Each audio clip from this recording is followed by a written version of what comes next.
everybody, it's Rob Nazarian with Talk Android. Again, sorry for the loud music. We just finished up the Sony press conference and we looked at the Xperia Z, and now it's time to look at the Xperia ZL, which is a very similar phone, but I have Jeremy here to tell us about it.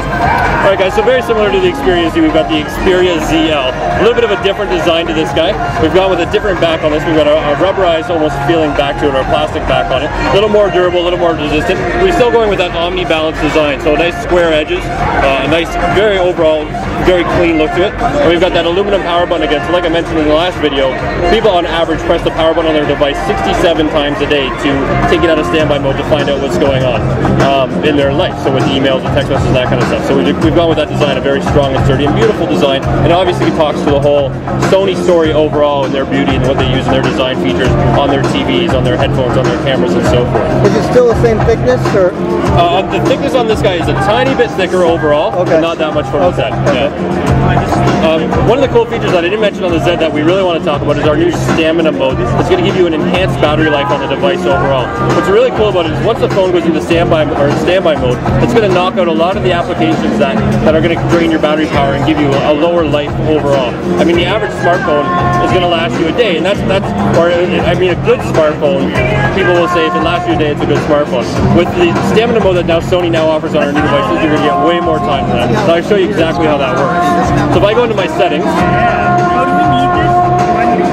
and I go to power management, I'm now looking at, I've got an estimated standby time of 3 days and 3 hours. When I turn on stamina mode, that's going to increase. With stamina mode is going to allow me to add certain applications that I always want to keep running in stamina mode. So right now it's going to turn off most of my data services.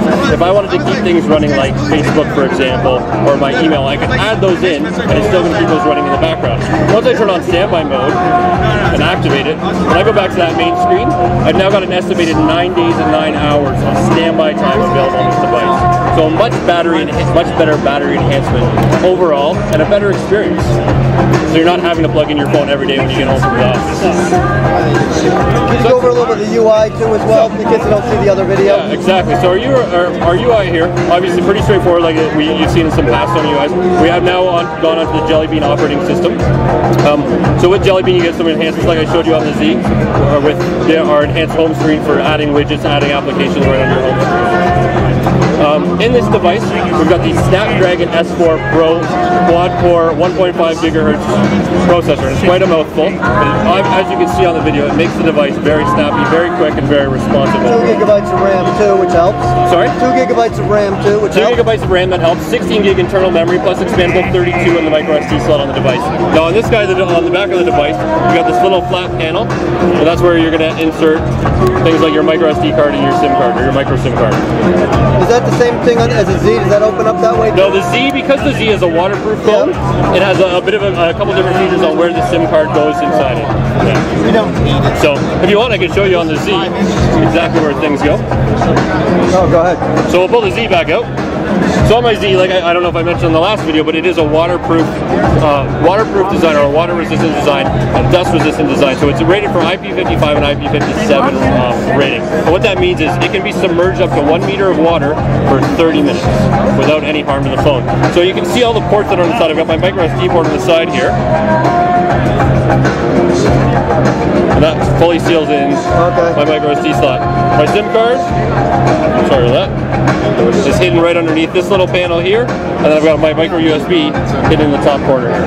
But once those ports are all sealed, you can toss it into a glass of water and it's not going to hurt it at all. Let's just take a look. Both of these phones really are the same guts. Yeah. Turn the other one around.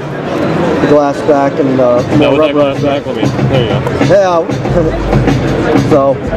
Yeah. So we got a full tempered glass front and back on this guy. This feels a little smaller too. Feels a little bit smaller. Now why that feels a little smaller? What's really cool about this guy, the Xperia ZL, is the screen footprint. So the device feels smaller, but they both are a 5-inch screen. So we've reduced the frame all the way around. This is about 75% of your front real estate on the device is your screen, whereas this guy falls in around 70%. Sounds good. I thank you very much. No problem, guys.